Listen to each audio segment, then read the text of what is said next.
SSLC പരീക്ഷാഫലം മറ്റന്നാൾ തന്നെ പ്രഖ്യാപിക്കും. വകുപ്പ് മന്ത്രി ഇല്ലാത്ത സാഹചര്യത്തിൽ ചീഫ് സെക്രട്ടറിയുടെ അനുമതി വാങ്ങി പൊതുവിദ്യാഭ്യാസ ഡയറക്ടർ പ്രഖ്യാപനം നടത്തും.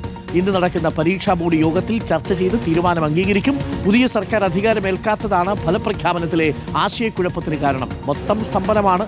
SSLC പരീക്ഷാഫലം പ്രഖ്യാപിക്കുന്നതിലടക്കം അതുണ്ട് എന്നുള്ളതാണ്. ഗോപാൽ ശിലാസനൽ നമുക്കൊപ്പം ചേരുന്നു. Gopal Shilasanal, good morning. ഗോപാൽ ശിലാസനൽ, ഭരണപ്രതിസന്ധിയും ഭരണസ്തംഭനവും ഒക്കെ ഉണ്ടെങ്കിലും SSLC ഫലപ്രഖ്യാപനം വൈകില്ല എന്നാണോ നമ്മൾ മനസ്സിലാക്കുന്നത്? കുട്ടികൾ കാത്തിരിക്കുകയാണ്, അവർക്ക് വലിയ ആശങ്കയുണ്ട്.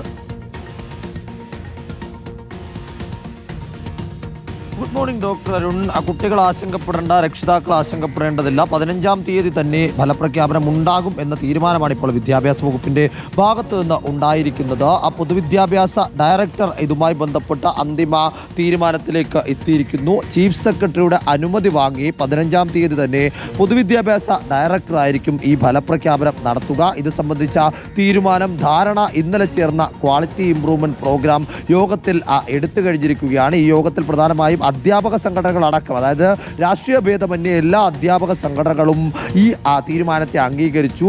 കൃത്യമായി തന്നെ 15-ാം തീയതി ഫലപ്രഖ്യാപനം നടത്തണമെന്ന ആവശ്യമാണ് അധ്യാപക സംഘടനകൾ മുന്നോട്ട് വെച്ചത്. അതിനുശേഷം ഇന്ന് നടക്കുന്ന പരീക്ഷാ ബോർഡ് യോഗത്തിൽ 3 മണിക്കാണ് പരീക്ഷാ ബോർഡ് യോഗം നടക്കുന്നത്. ഈ പരീക്ഷാ ബോർഡ് യോഗത്തിൽ വിഷയം ചർച്ച ചെയ്ത് ആ തീരുമാനം അംഗീകരിക്കും. നേരത്തെ മുഖ്യമന്ത്രിയും മന്ത്രിസഭയും ഇല്ലാത്തതിനാൽ, വിദ്യാഭ്യാസ മന്ത്രി ഇല്ലാത്തതിനാൽ തന്നെ ഈ ഫലപ്രഖ്യാപനം എപ്പോൾ ഉണ്ടാകുമെന്ന കാര്യത്തിൽ വ്യക്തത ഉണ്ടായിരുന്നില്ല. മുൻ വിദ്യാഭ്യാസ മന്ത്രി വി ശിവൻകുട്ടി 15-ാം തീയതി ഫലപ്രഖ്യാപനം നടത്തും എന്ന് അറിയിച്ചിരുന്നുവെങ്കിലും സർക്കാർ മാറിയതോടുകൂടി തന്നെ ഇക്കാര്യത്തിൽ ആശയക്കുഴപ്പമായി. സാധാരണഗതിയിൽ വിദ്യാഭ്യാസ മന്ത്രിയാണ് ഇത് പ്രഖ്യാപിക്കാറുള്ളത്. 2021-ൽ ഇതേ സാഹചര്യം വന്നപ്പോൾ അന്ന് പൊതുവിദ്യാഭ്യാസ ഡയറക്ടറും വകുപ്പ് സെക്രട്ടറിയും ചേർന്ന് ഫലപ്രഖ്യാപനം നടത്തുകയുണ്ടായി. എന്നാൽ ഇവിടെ വകുപ്പ് സെക്രട്ടറിയും ഇല്ലാത്തൊരു സാഹചര്യമുണ്ട്. മുൻ വകുപ്പ് സെക്രട്ടറി ആയിരുന്ന കെ വാസുകിയെ ലോക് ഭവൻ ചുമതലയിലേക്ക് മാറ്റിയതോടെ ഉന്നത വിദ്യാഭ്യാസ വകുപ്പ് സെക്രട്ടറി ആയിട്ടുള്ള ശർമ്മളയ്ക്കാണ് ഇതിന്റെ അധിക ചുമതല നൽകിയിരിക്കുന്നത്. എന്താണെങ്കിലും ആ ഒരു ആശയക്കുഴപ്പം ഒഴിഞ്ഞിരിക്കുന്നു. 15-ാം തീയതി തന്നെ SSLCയുടെ ഫലപ്രഖ്യാപനം നടക്കും.